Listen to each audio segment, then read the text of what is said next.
We are happy to remember that it became the thought of the powers that be of the Board of Education that they announced the fact that, made public the fact that there were fewer than 12 licensed assistant principals, supervisors in the entire city of New York.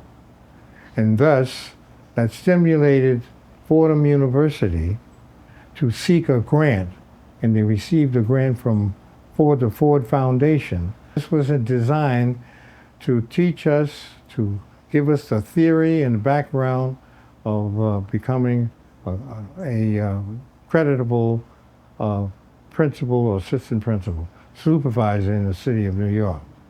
But as it turns out, I became selected as a principal. And it then so happened the fact that I was a former student. And this was especially acceptable to many of the parents and community people, because I'd worked closely with a lot of community people and a lot of the parents as well.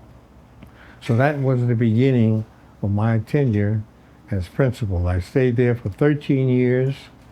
Then I was chosen to become deputy superintendent at the district office, which I stayed and have a big program in expanding parental choice, and I was a deputy superintendent.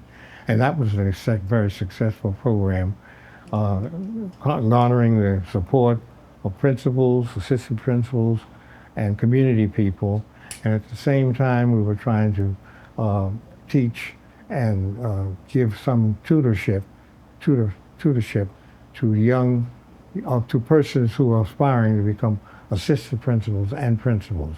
And I was largely involved in that until I retired, which is in 1986. But I continued after 86 to be in the community and the church and the schools.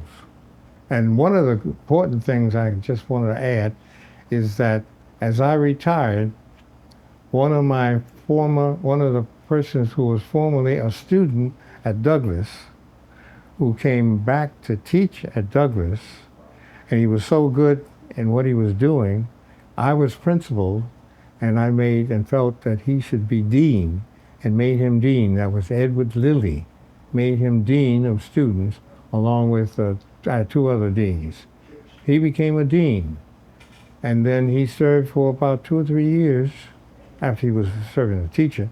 Then he was a dean for 2 or 3 years, and then he was called off because he was invited to join the staff of City College. He joined the staff of City College, and about 2 years after that, I retired.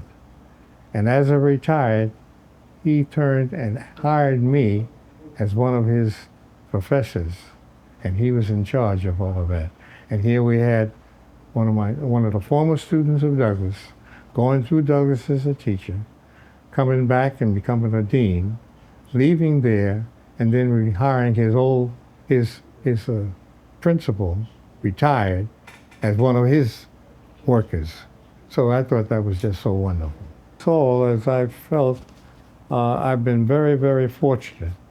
I've been honored in so many ways, and when I got my doctorate in 1980, I was honored by my church, and I have posters from that because we had over 1,000 members in our church, and all of the people came out, and people came to the community, and that was a great honor.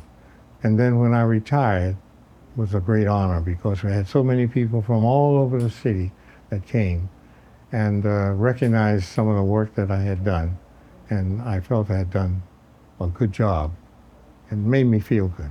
St. Mark's United Methodist Church, on 137th, 138th, and Edgecombe and St. Nicholas Avenue. I'll just say this last thing, and I said this at the very beginning, but I just want to repeat it because I'm just so thrilled, and actually I'm overcome, almost with emotion, to talk about Douglas and to get other people involved. Hearing about it, it would be easy to gender up a lot of people who would join the bandwagon, more or less, remembering what was done at Douglas and feeling the need for what needs to be done today and giving of themselves in whatever communities they are to help whomever needs this help.